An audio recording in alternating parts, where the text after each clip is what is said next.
Hello, this is a video which I'll try to keep kind of short that helps you through the steps of doing the Harmony 2 Minor Blues project.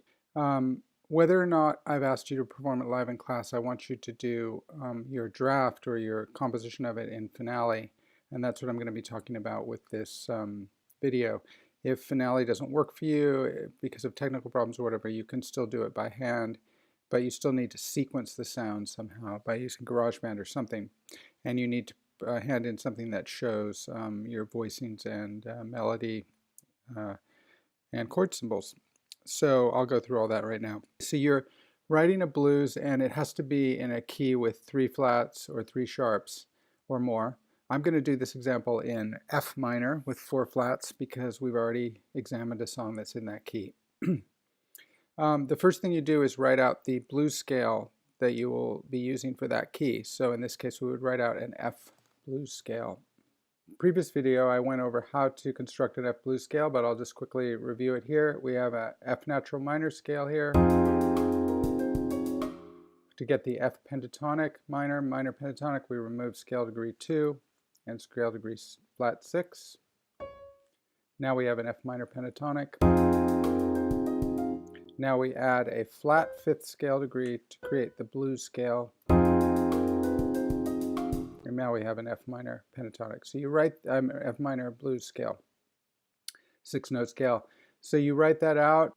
Okay, step 2 is you fill in your chord voicings. Now in order to do this, you have to use the Finale template that I have posted online. In this case, in this particular semester, I have it listed like this, and you can see the Finale template is a link in the assignment. So if I go take a step back, you look on the OL, you find the assignment, which is right here.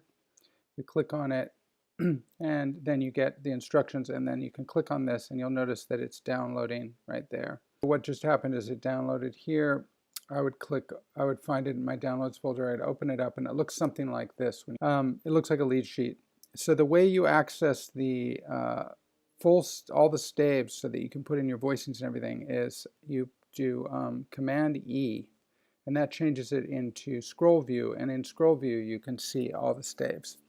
The other view that you were looking at was page view, and in page view you can actually hide staves, and the reason I do this is so that it's easier for you to do your analysis when you come to that point.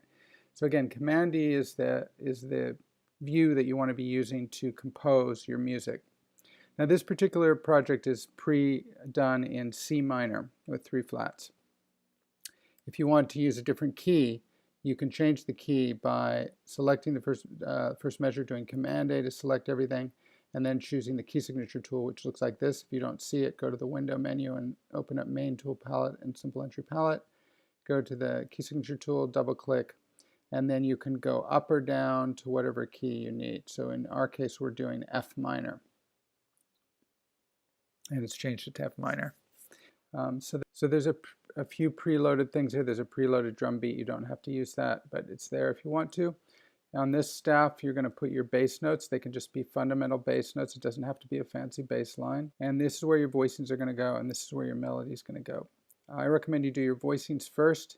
In order to do your voicings, you need to have your chord symbols. The way you do chord symbols is by going to the chord tool, which looks like that.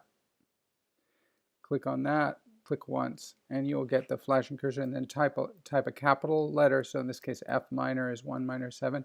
Do a minus symbol for minor, 7 for 7, and then hit return, and you will have just entered a chord symbol. It's the same chord again here, so I will just type that again. And then this chord is 5/7 of 4, which of course is, that's right, F7.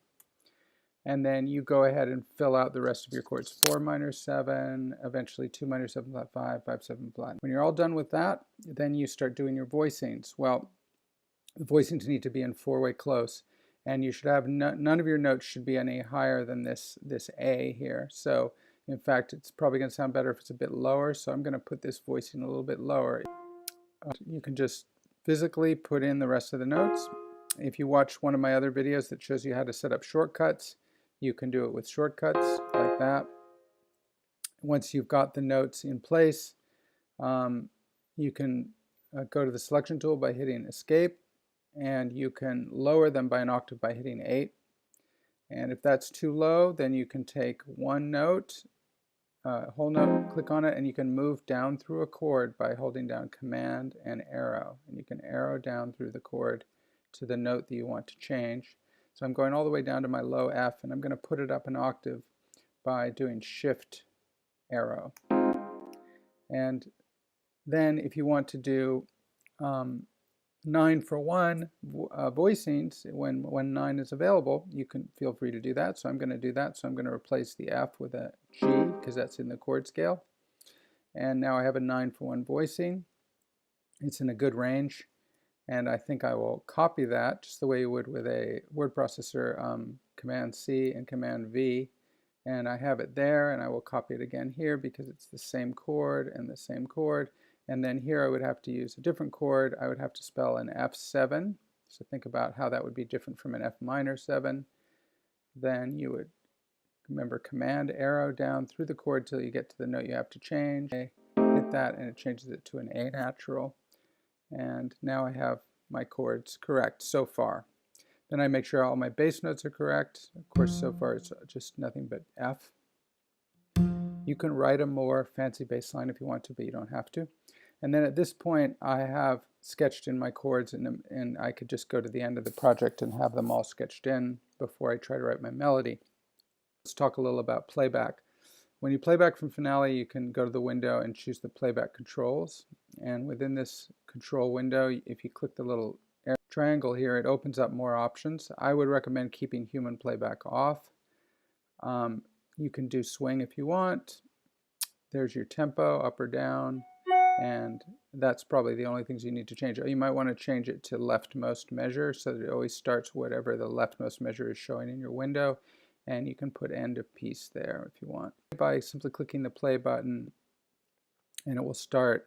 Okay, but there's another way to play back, which is a little bit more, a bit easier, which is to close this and just simply go to the selection tool, which looks like that arrow. And the way you get there is by hitting escape. So if I'm on a different tool and I just hit escape, it automatically goes there. So I'm on the selection tool, and then I can just place anywhere that I highlight a measure. If I just then do spacebar and click, it will play from that measure. So that's a little easier to deal with. The other thing you can do is do Option plus spacebar to slowly play back at the speed of your cursor.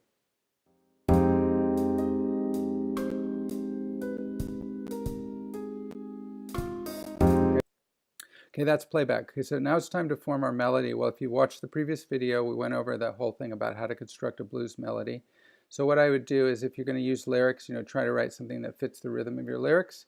If you don't have lyrics, just think of a rhythm that you want your melody to be in, like say something like da da da da da da da da. Say that was your rhythm, and then you figure out what that rhythm was. Okay, so the rhythm I just sang was this. So I just wrote it out in one note. Okay, obviously not a blues melody yet, but then if I apply this just to the blues scale, I go straight down the blues scale. It's still not a good melody, but it's getting closer. Okay, and also I didn't put in the flat 5 yet. So what I would recommend then is go in and start manipulating the notes, maybe change some of the direction of some of them, put in the flat 5, by just grabbing a note from the note menu there, the simple entry palette, and then just use your ear to mess around with note values and or note choices and come up with a phrase that you like. Let's see if we like this.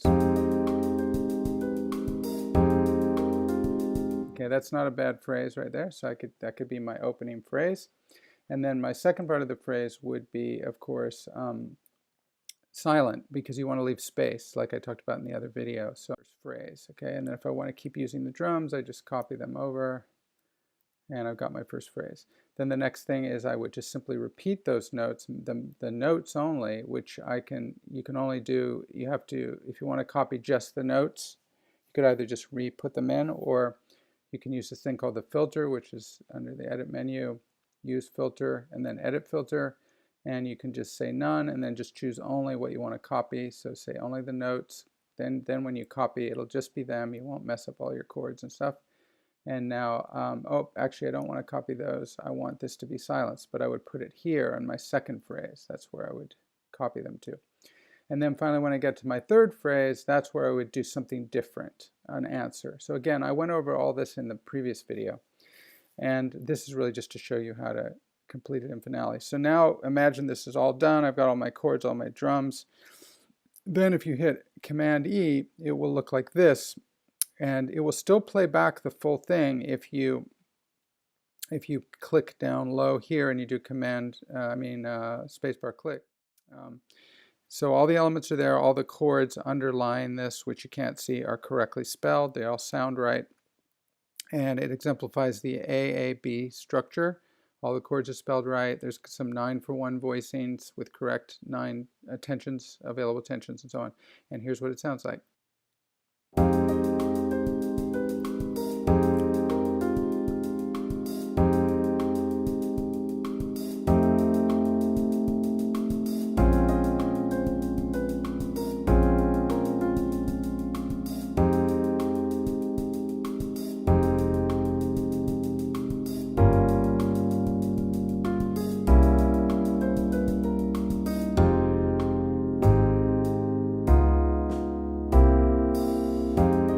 Okay, so that's fine. That's good, solid material. Okay, then what you would do with that, if you want to produce it more and add live instruments and everything to it, is you would export it to Garageband. And the way you do that is by going under the File menu and you say Export, and you say MIDI, and give it a name that makes sense for you. And just open up Garageband, and I'll show you how to import it. It's very easy. Right now we're looking at a predominantly blank Garageband file. Doesn't really matter if there's a track in there or not. And what you do is you simply grab your MIDI file and drag it in there, and you may get this message, and you can just say import tempo so that it brings in the tempo of your finale file, and it will assign it a bunch of tracks, and then you can listen back to it, and you may or may not like the sounds that have been imported or assigned. Here it goes. I don't like this melody instrument, so I might choose something else. This now, let's try piano. Okay, and then you can do the usual manipulations you would do in GarageBand to mix it and add some reverb or whatever you want to do. And then you can add a track and add your own live element. You're singing or you're playing additional tracks. You don't have to notate them. And you're ready to go. Now, to give you an example of a more elaborate version of this project, where there's a more involved bass line and there's a more sort of sophisticated melody and so on, I'm going to play you another demo. And you're not required to do that. This level of sophistication right here is fine, and you could get a pretty good grade, maybe even as high as an A-. But to get the highest possible grade, you could take it to another level of creativity and sophistication that would be summed up by the following, or demoed by the following. Okay, so this is an example of something that's a bit more sophisticated. It still uses an AAB structure, but the melody is more nuanced. It makes more use of tensions, and the bass line is actually written to coincide with the kick drum pattern of the drum pattern, so it just sounds more produced, more sophisticated.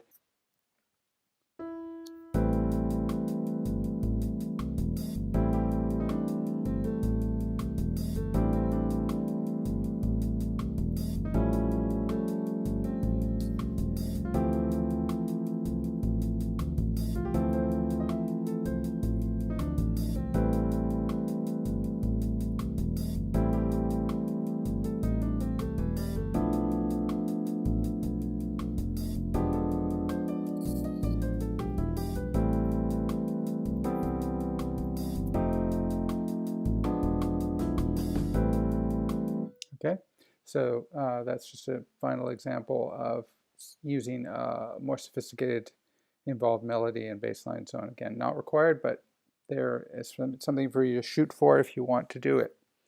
Okay, that's it.